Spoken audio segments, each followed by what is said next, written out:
Sahanavavatu Sahanau Bhunaktu Sahaviryam Tejasvinavadhitamastu ma vidvishavahai. Om Shanti Shanti Shanti. Om Purnamadah Purnamidam Purnat Purnamudachyate Purnasya Purnamadaya Purnamevavasishyate. Om Shanti Shanti Shanti. Shruti Smriti Purananam Alayam Karunalayam Namami Bhagavatpadam Shankaram Lokashankaram Shankaram Shankaracharyam Keshavam Badarayanam Sutrabhashya Krutau Vande Bhagavantau Punah Punah Ishvaro Gururatmedi Murti Bheda Vibhagine Vyomavad Vyapta Dehaya Dakshinamurtaye. Om Bhadram Karnebhi Shrunuyama Devaha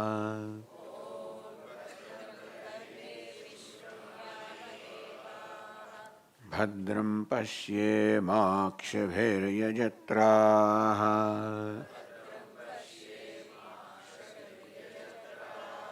Sthirairangai Stuštuvagum Sastanubihi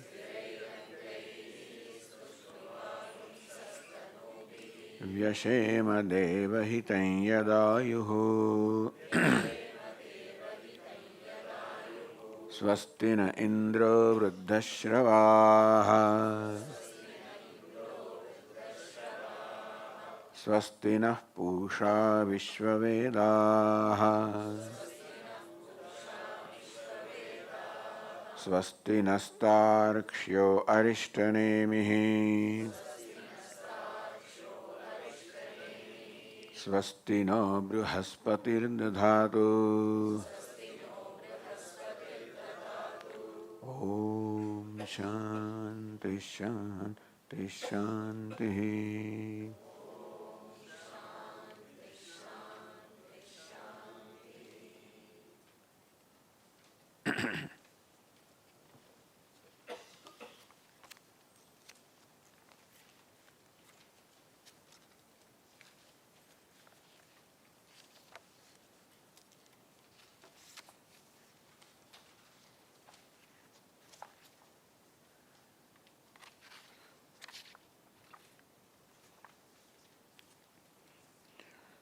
Yas sarvajñas sarvavita Yasyaisha mahima bhuvi Divye brahmapure hyeshaha Vyomanyatma pratisthitaha.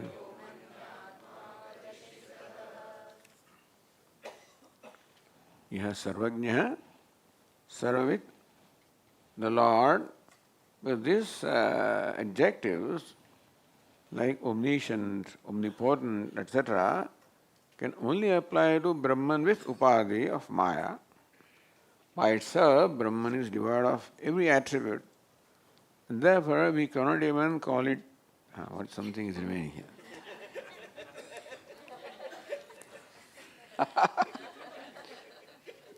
How happy this fellow is, yeah. Good. We see Rama and Hanuman. Yeah, amazing. So, once there was a question of sharing the serving of Rama. Everybody grudged Hanuman, I don't know, he was so dear to Lord Rama, and so everybody, so I will do this, I will do that, I will do this. All attendants, in fact, claimed all seva. Nothing remained for Lord Rama. So it is he'll be away from, if he has nothing to serve, it is Hanuman will be away from Rama. So Hanumanji says, I will do one seva. When Lord Rama feels like yawning, I'll do this. This is what they do. Yawning, this is what they do. So now you don't know when he will yawn. So he's always there, watching him, and ready. So this is how the sevaks are. Yes, sarvajnah, sarvavit. One sarvam janati, one who knows everything in general, like this is clay, and everything in particular, like the pot, and every detail and aspect about pot, including how many grains of clay are involved here, every possible knowledge about this also Ishvara has. Naturally, because he has created the whole universe, and the creator must have the knowledge of what he is going to create. Meaning that the reason why this is said is that he knows what is in and out, as I said in the morning also, that he knows what is going on in our own minds also, and therefore nothing can be hidden from him. Like a teacher once told his students, that Bhagavan is everywhere. One day then he distributed some bananas to children. He says, go to a place and eat where nobody is watching you. So one by one all children came back. They went to a place where nobody was watching them, ate the banana and came back.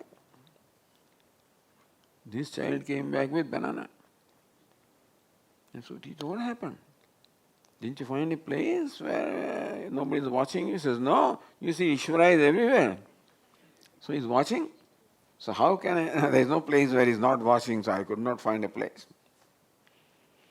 Yes, sarvajnah, sarvavit, he is everywhere and he is everything. The point is, as we have been discussing also in the evening, that and a lot of discussion is there about the creation, that this whole creation is projection of Ishvara. And naturally, therefore, he knows. This is to describe the glories of the Lord. So there was Yasya Mahima Bhuvi.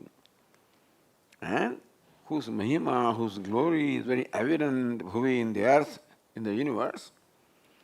So this morning I was reading parts of the Bhashya of Shankaracharya. Mahima, Vibhutihi, the glory. Koso Mahima. What's the glory of the Lord? Yasya me dhyava prasivyau shasane vidhute tishthatah. In whose rule, in whose command, the earth and the heaven are held in their respective places. This we said in the morning. Surya Chandramasau Yasya Sasane Alada Chakravat Ajasraha Brahmataha. And in whose rule the sun and the moon also, like the two ends of a burning a stick, they are all the time shining and revolving and rotating as they are ordained to do. Meaning sun and moon also are, their shining, their movement, everything is as regulated. Yasya shasane saritah sagarascha. Rivers are also flowing in the direction in which they are set. Some go from east to west, and some rarely from west to east and north to south. Even the oceans also do not ever, they ever transcend their boundaries or the limits to which they are set. And so also the entire universe, consisting of the moving and non-moving, everything is under whose control. So this is evident that everything is controlled, or everything is functioning according to the way they have been set to function. So there is a niyanta, there is a ruler, there is a controller, and here therefore, so this is the mahima, this is the glory, that everything is functioning according to the rule of the Lord.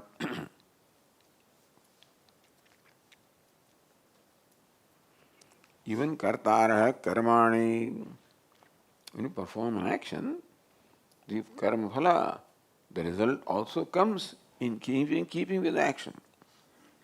And whoever performs the action becomes the recipient of the result of the action. Now can you imagine there are countless people,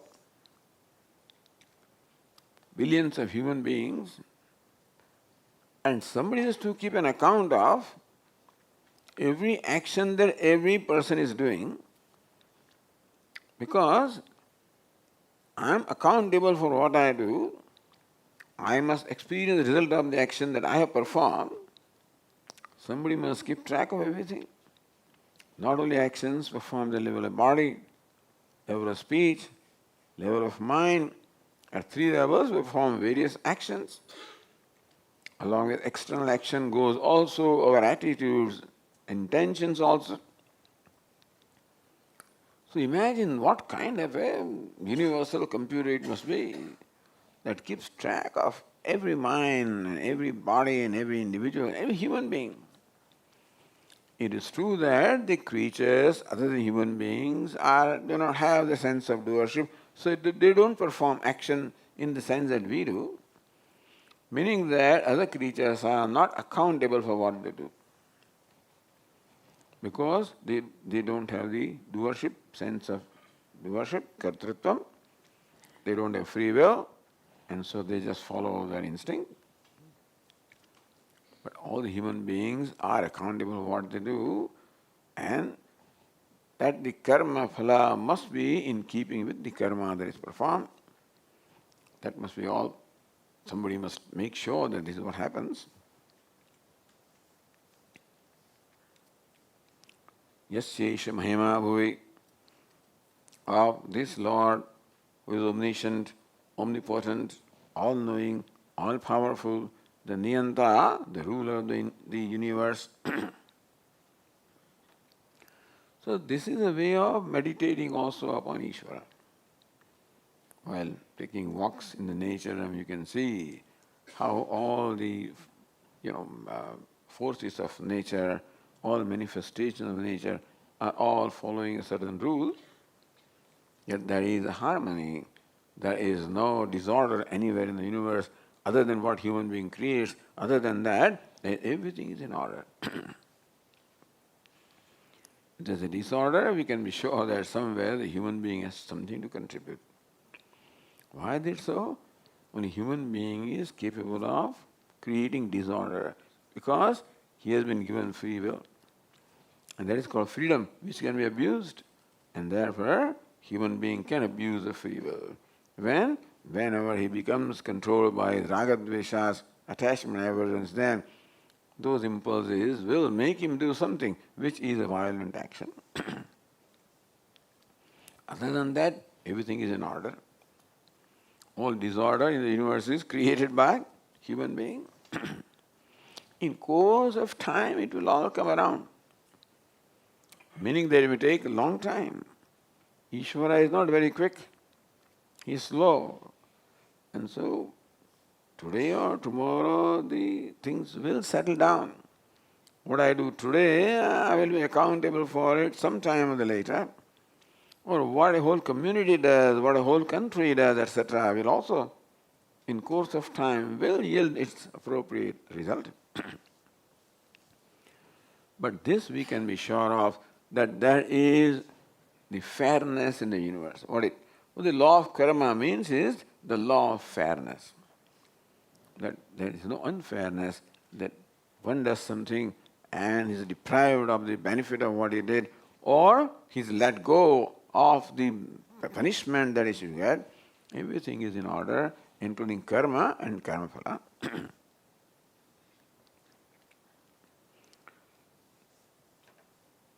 Esha sarvajnah evam mahima devah. So this Lord is having this glories, the omniscient Lord has these glories. Second line says, Divye Brahmapare Hyesha Vyomni Atma Pratishtitah. Is Atma or Paramatma, this omniscient, omnipotent Lord, where do you find him? Where does he dwell? Divye in the divine. Divine means in self-shining. Brahmapure, in the city of Brahman. Brahmapuri means city. Brahmapure, in the city of Brahman. But Divye Brahmapure, in the luminous city of Brahman, this Brahman or Atma shines, means that is a place which is assigned to Brahman also. Like the king's rule prevails all over the kingdom, but then the king has its own dwelling place. So also the rule of Brahman is in the whole universe. But there is a place, dwelling place. And what is that? That is the very heart is said to be the dwelling place. Swami, that doesn't sound right. On one hand, you say that he is all pervasive. On the other hand, you say that he dwells in the heart. Sort of.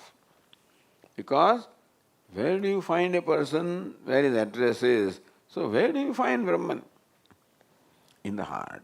In the sense that that is a place for one to know the true nature of self. Because heart means antahkaranam.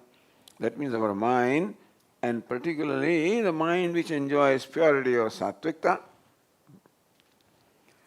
Constantly, of course, Brahman shines as I, it reveals itself. But then,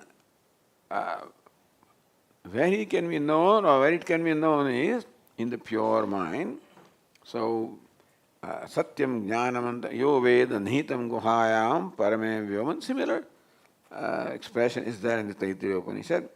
One who knows Parame Vyoman in supreme space. In the so heart is imagined. Yes, physical heart is imagined like it's the lotus-shaped little lump of flesh. In there it is said that there is a space of the size of a thumb. In that space is a seat of antahkaranam of the mind. In that mind, Brahman reflects, gets manifest, and therefore there is said to be the place where Brahman is. It is like the sun reflecting in a pool of water. So you may say that sun is there in the water. So also Brahman, the consciousness, as though gets reflected, and therefore it becomes manifest in the heart, and that is where it is to be known. Although a heart, what is meant is not just the physical heart. Only you start there, you focus your attention on the heart, then in the thumb-like space in the heart, the antahkaranam that is in that space, and the consciousness that reflects in that. So this is how ultimately the heart goes away from a consciousness. But this shows us the method of focusing our attention. Vyomni atma pratisthitaha pratisthita eva upalabhyate, as though he is obtaining there. That is how it is known or it is seen. So in a secondary sense, it is said that Brahman's dwelling place is the space in the heart, the divine or the luminous space in the heart.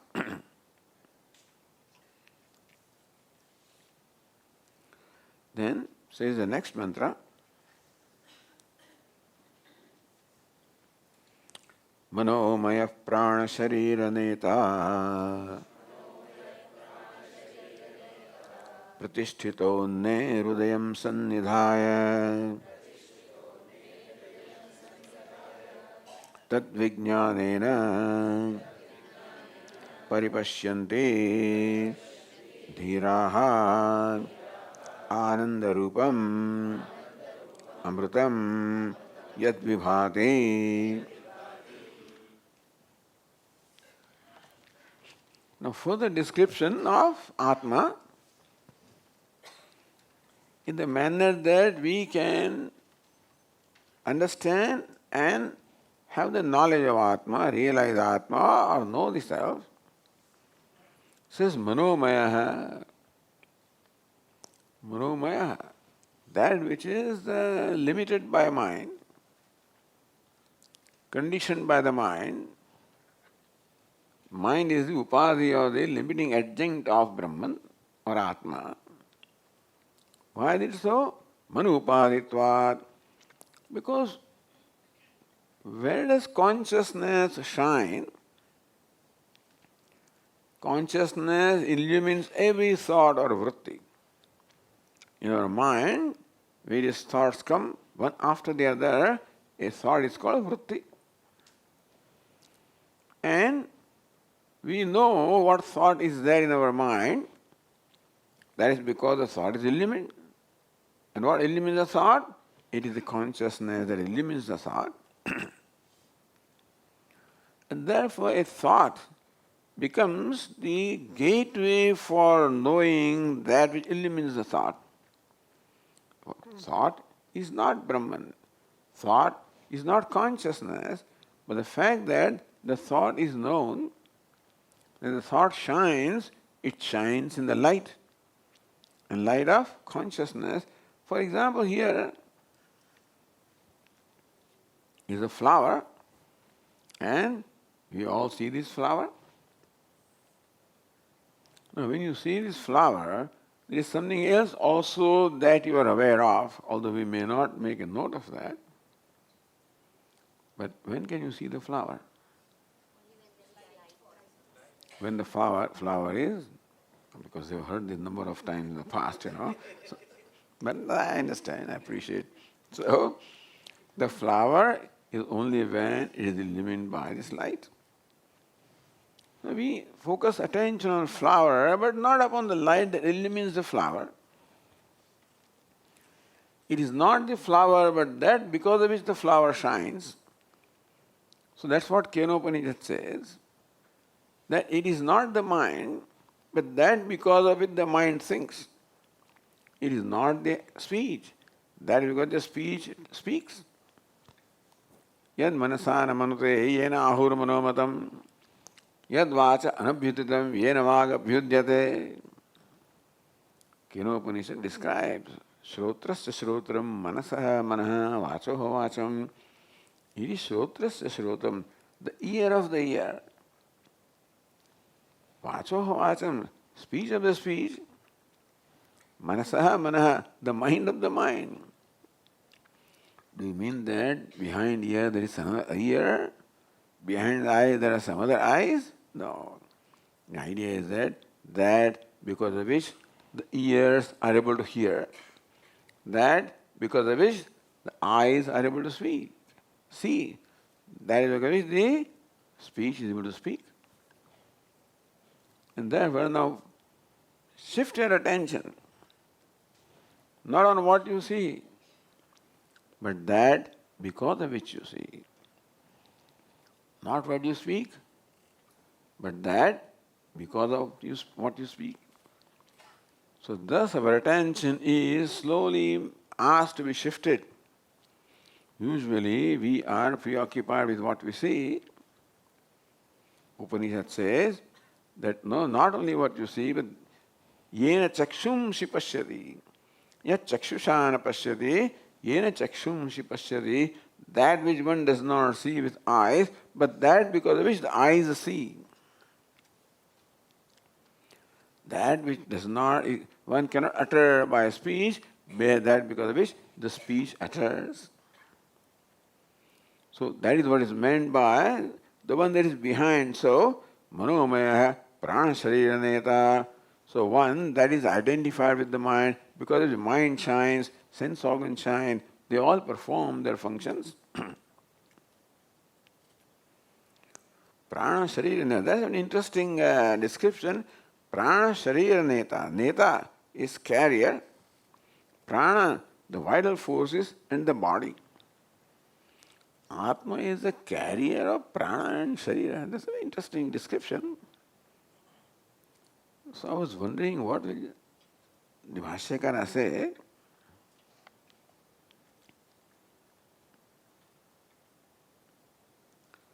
Pranascha shariram cha prana shariram. So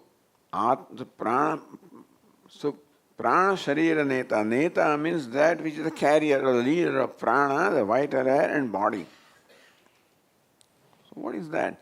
Says Sthul Shariraj Sharirantaram Prati, that which takes the prana from one body to the other, prana or Sukshma Sharira from one body to the other. As we say at the time of death, what happens is that the prana, the subtle body, separates from the gross body, and then it is taken to another embodiment according to karma. Who does that? What? Because understand that even Sukshma Sharira also is insentient. Even though gross body may be insentient, even subtle body, mind also is insentient.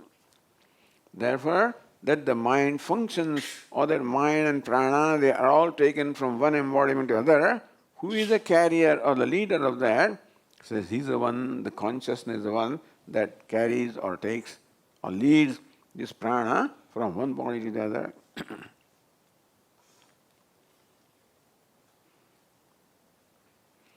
Or you can say that because of which the prana functions, that which the body enjoys, the sentiency, that because the prana functions, that also is Atma.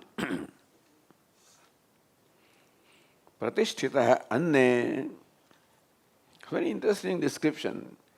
He is seated in a food. Anna means food. Pratisthita anne.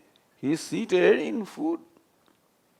What do you mean anne? So Hrudayam Sannidhaya. He has placed himself in the heart. So food means the body, which is the modification of food. In the body there is heart, and this is where Atma shines, the conscious as I.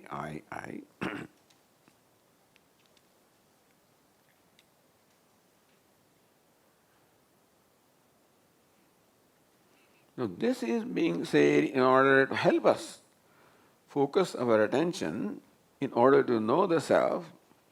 So tad vijnanena, in this manner, so the body is there, annam, in that there is Hridayam, heart, and that is where the self shines as I. And that's how you focus your attention from body to the heart and to what is revealing itself as I. Tad vijnanena. So, when by knowledge of this, here vijnanam, vishishtam jnanam. We all know Atma as I. So it's not that Atma is unknown to us. What is important also is vishesha jnanam, is that Atma is not only I, but it is non-dual. The self is consciousness that is non-dual. Self that is consciousness is boundless. So I am boundless, non-dual, one self that I am. So this is no way that we can ourselves arrive at. So says Bhas Shastra Acharya Upadesha Janitena Jnanena. This knowledge can only arise from the Upadesha of the Shastra and Acharya. Arise where? Jnanena Shamadama Dhyana Sarvatyaga Vairagya Udbhutena. When the mind, listener's mind enjoys Shama, the tranquility, Dhamma, total self-control, Vairagya, freedom from all attachments, meaning that for that person nothing is important at all. Sarvatyaga, one who has renounced everything, meaning that what is meant by renounced is that now you are free from all concern. As long as I possess something, so long always a concern of what's happening to me and where is it and in what situation it is, etc. Even our home also, we build the home, even though I travel abroad, and still sometimes I think, the monsoon is there, it is raining, and last year there was some leakage from the roof, and what's going to happen this year? Moment when you possess something, it is likely to occupy your mind, distract your mind. And the sarvatyagena, this one possesses nothing. Shama, Dhamma, Dhyana, Sarvatyaga, Jnana, Vairagya. So one, meaning free from all the possessions. One is Vairagya, means he has no attachment to anything. Enjoy the tranquility of mind. Dhamma, the control of the self. And that mind, when the Acharya gives the Upadesha, that you are the one who dwells in the heart here, and one who reveals itself as I, that is the illuminator of the mind and all the thoughts, and it is a witness of all the thoughts. So when this Upadesha is given to us, then one can see Paripashyanti dhiraha, dhiraha, the wise people, vivekinaha, those who can separate the self from the non-self, paripashyanti, the wise people see the nature of the self. And what is the benefit of this knowledge? Suppose I know the self, I am consciousness, I am one, that's fine. So what is the reward?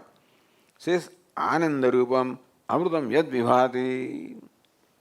The self shines as Ananda Rupam.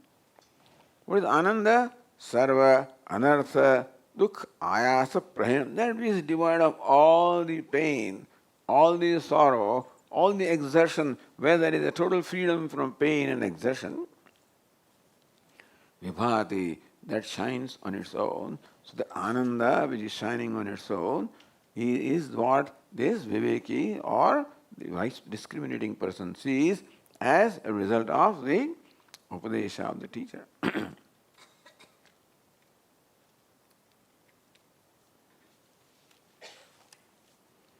Then we come to a very well-known mantra.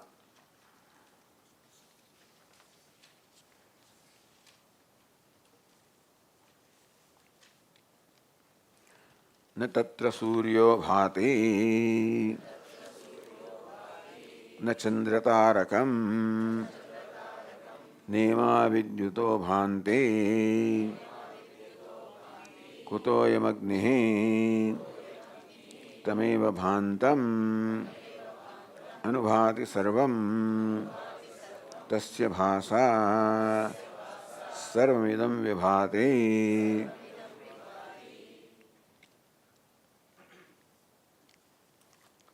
न तत्र, seventh case, tatra, tasmin, there the surya na bhati, there the sun does not shine.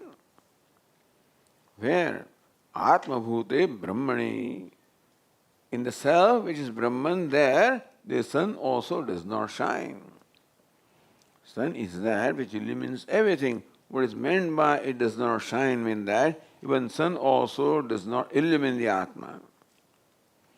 Like the Bhagavad Gita also, na tad bhasayate surya na shashanko na pavaka.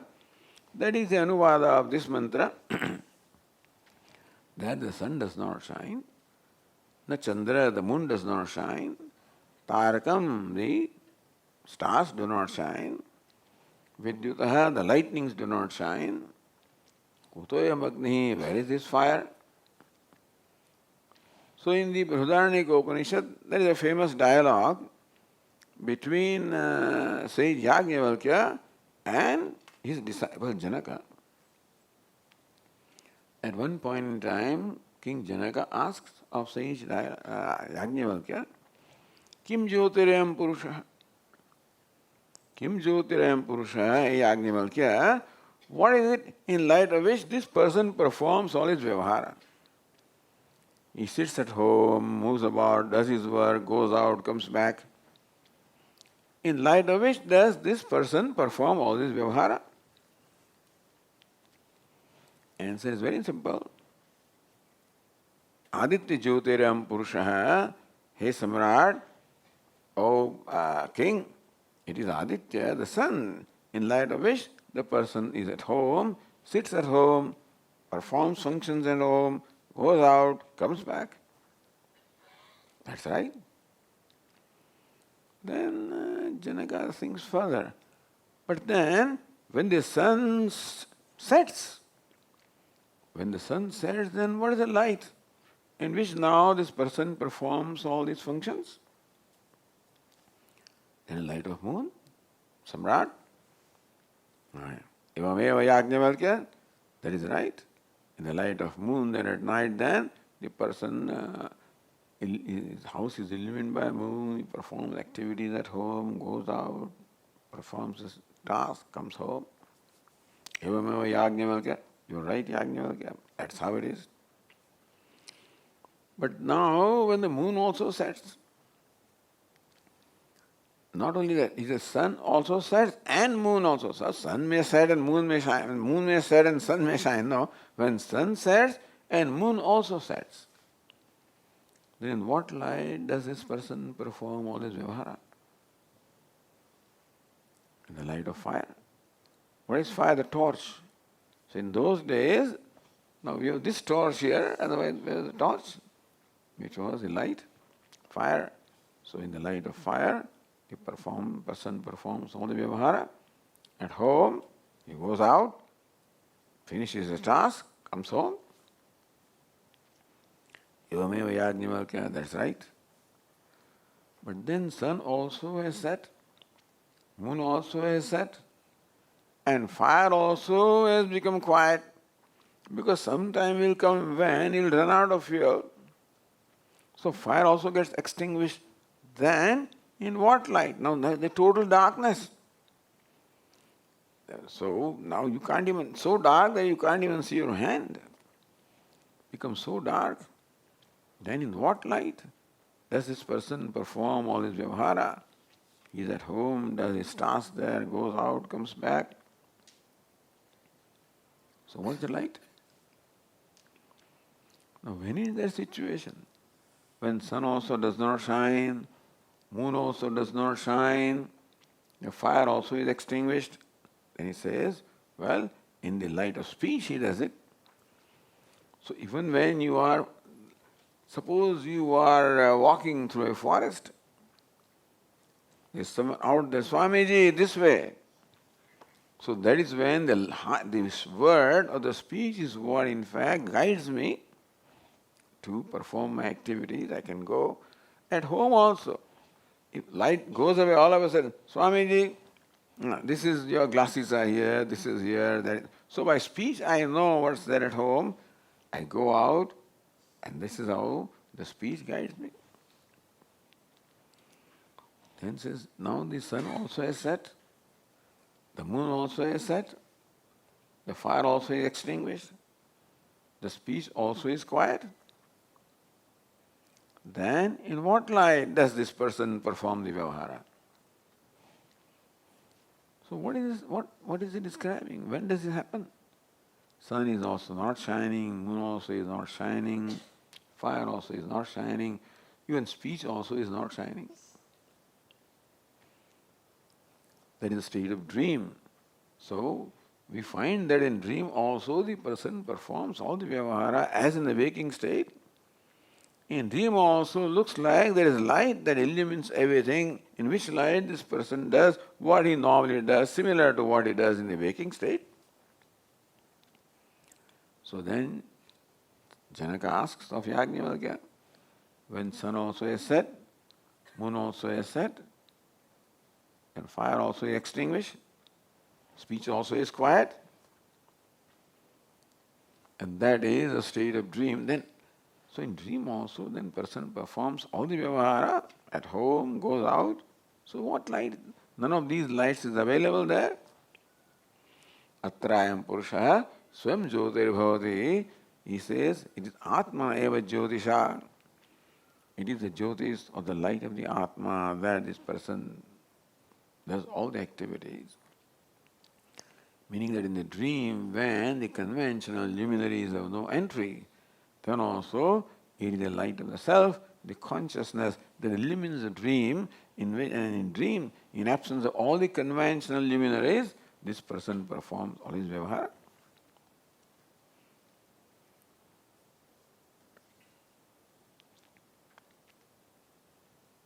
Na tatra suryo bhati, the sun does not shine, na chandra, nor the moon, tarakam, nor the stars, nima vidyatha, not the lightnings, kotoya magni. You know, this mantra is recited every evening by the priest while showing the light of camphor before the Lord. Na tatra suryo bhati, Lord, the sun cannot illumine you, the moon cannot illumine you, the light, fire cannot illumine you, even the lightnings cannot illumine you. Then where is the question of this fire of my, karpuram or, camphor? Tameva bhantam anubhati sarvam. It is you who shines In light of you, everything shines. Tamayo bhantam anubhati sarvam. It is He, the Lord, that shines. In His light, everything shines. Tasya bhasa sarvamidam vibhati. Bhasa is the third case of the word bhas, means tasya bhasa, by His light. All of this shines by His light, in His light. He shines and everything follows that. Follows, anubhati sarvam. In keeping with the shining of the Lord, that everything shines. Meaning that the sun does not shine in his own light. The moon does not shine in his own light.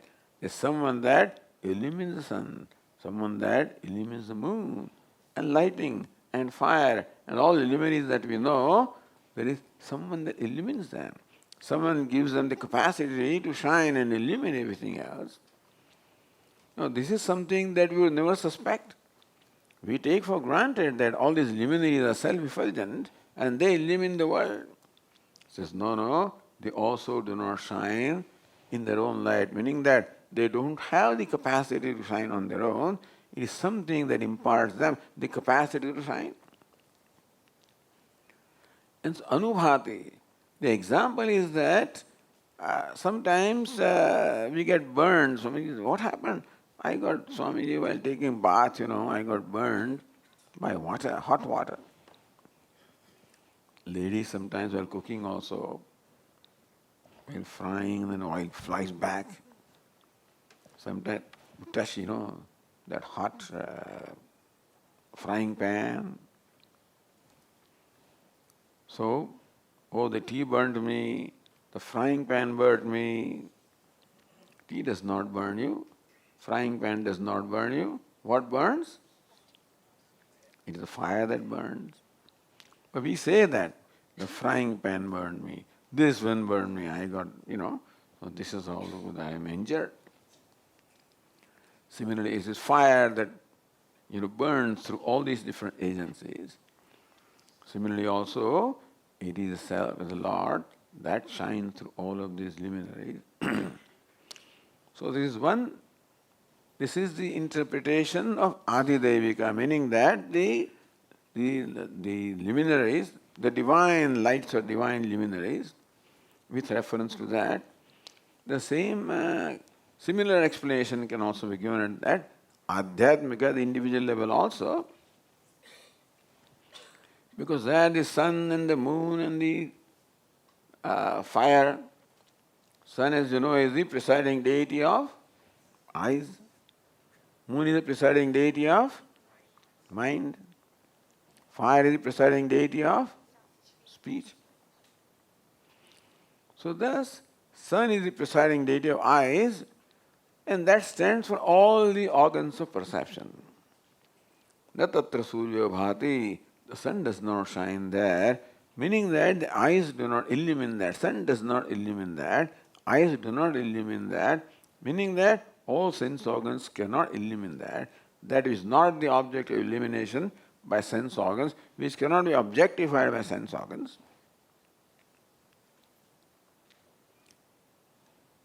Na chandratarakam, not moon. Moon is the presiding deity of mind. Well, the self cannot be objectified by the mind. As we said earlier, so with yad vacha anabhidam yena vak abhyudyate tadeva brahmatvam viddhi. Kenopanishad says yad vacha anabhidam, that which cannot be expressed by the speech, that because which the speech expresses. Yan manasana manute, that which cannot be thought of by the mind, yen ahur manomatam, that by which the mind thinks. That which cannot be thought of by the mind, but that because of which the mind thinks. And it goes on like that, with reference to organs of action, organs of perception, with the mind, meaning all the means of knowledge that we have, they do not illumine. Tadeva brahmatam nedam yadi upasate, whatever can be indicated idam as this, as object of knowledge, understand that that is not Brahman. What is it? That cannot be objectified. that cannot be seen by the eyes, that cannot be uttered by the speech, that cannot be visualized by the mind. That which illumines the mind, which illumines the speech, that illumines the eyes, tameva bhantam anubhati sarvam, all organs of perception shine in which light? So Kenopanishad says, Shrotrasya Shrotram. In Kenopanishad, the aspirant comes to the teacher and says, Keneshitam patati preshitam manaha. Oh Venerable Sir, what is it because of which the mind performs its functions?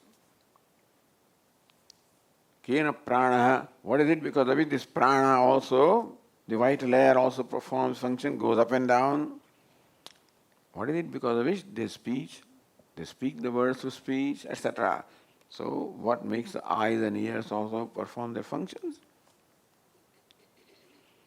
That's a very interesting question for somebody who asks. Every Upanishad, many Upanishads begin with questions like that, and Keno Upanishad begins with this kind of question. So this person must have given a lot of thought. What is it because of which the mind performs the functions? Nobody would think. We think that mind performs functions on its own. The eyes see on their own, and the speech speaks on its own. Says, no, I know that the mind also is insentient. I know the organs of perception also are insentient. Organs of action also are insentient because they are product of 5 elements. The elements are insentient, therefore the products of them are also insentient. So this person must have really thought, Keneshitam patati preshitam manaha, what is it because of which the mind performs the function of thinking? What is it because of which the eyes see, the ears hear, the speech talks, etc. And the answer is an interesting answer. Says, Shrotrasya Shrotram Manaso Manaha. It is the ear of the ear, the mind of the mind, the prana of the prana, the eyes of the eye. So you wonder, is there an eye behind the eye, an ear behind this ear, a mind behind this mind? So what does a teacher mean? The student also is confused, and so the teacher further clarifies. Na tatra chakshur gacchati, na vag gacchati, na manaha. O my dear disciple, na tatra chakshur gacchati. There the eyes have no reach. Na vag gacchati. The speech also has no scope there. Na manaha. The mind also cannot reach there. Meaning that it cannot be objectified by the eyes or organs of perception, cannot be expressed by the speech, cannot be thought of by the mind. So it's very frustrating because the student is searching, but you tell me, so what? What is it? All the time the teacher says, in the language, he doesn't describe it directly. The student wants to know, what is it now? What is the nature of Atma? What is it because of it the mind functions? He says it is the mind of the mind. What is because of the eye? Which eye see? Is eye of the eye. So the student gets frustrated, but then tell me, what is it? Na tatta chakshur gacchati, na vag gacchati, na manaha, na vidmaha, na vijanimaha. So I don't know how else to tell you. Tell me something. I don't know how else to tell you. Yatha, what is na vidmaha? Yatha anushishyat. In what other way can we communicate to you? We don't know. But something.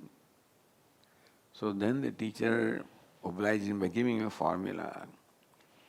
Anyadev tad viditat atho aviditat adhi anyadev tad viditat. Hey, it is different from vidita, different from known, and also different from unknown. Go and think. So, not much different from what he said earlier, Different from known, other than unknown. But anyway, so ultimately the Shishya goes into, and comes back to the teacher. Says, "Sir, now I have known." The teacher says, "Oh, you know it very well?" "Yes. If you think you know very well, then you don't know." Yadimanyase suvedeti dahramivapi nunam vettattvam brahmano. Oh, if you think that you know Brahman very well, then you know little of Brahman. And therefore go and think.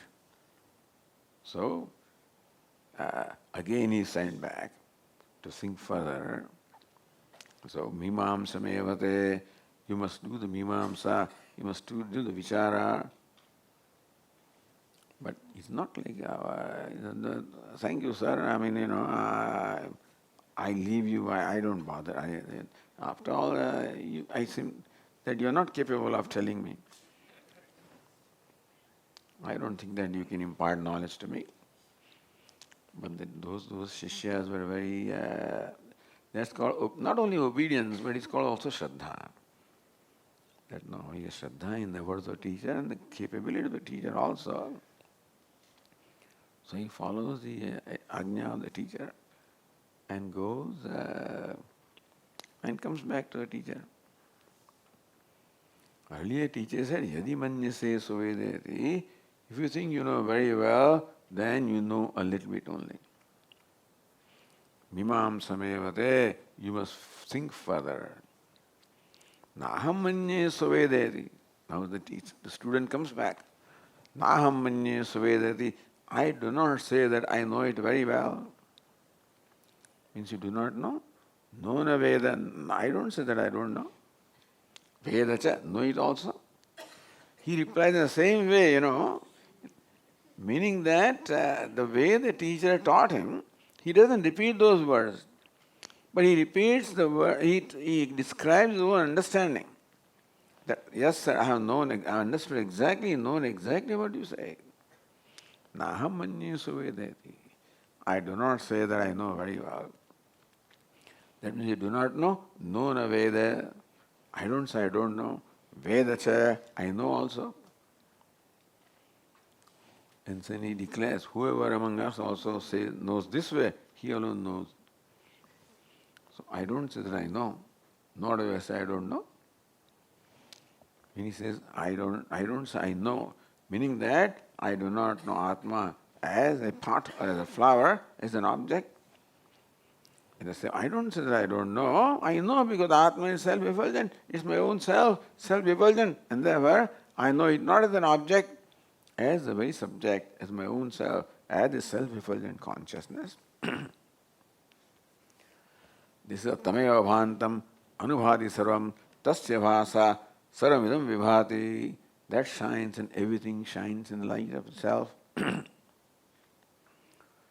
So this is how, in this kind of a language, sometimes the Upadesha is given to the disciples. The question was, does he shine? Yes, he shines. He shines and shines variously because everything shines because of it. You cannot see the light of the consciousness, but the fact that everything shines, sun and moon, illumines, is because of the consciousness. Meaning that now you should withdraw your attention from those illumined objects and focus attention on that which illumines, which is your own self.